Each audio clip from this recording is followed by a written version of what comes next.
topladım ben. Burada da var bir tane. Ama ben Murat'ta da fındığımız var değil mi? Evet evet. Ertuğrul bastığın yerlerde bir şey yapana kadar.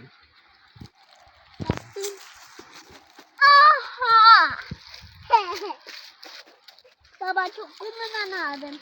Tamam babacığım. Değil mi? İçini koyuyorum. O benim de. Ben mi olmuştum onu? Göremedim.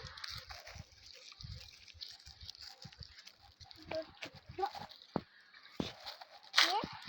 Baba. Şunu bunu atın. Tamam babacığım.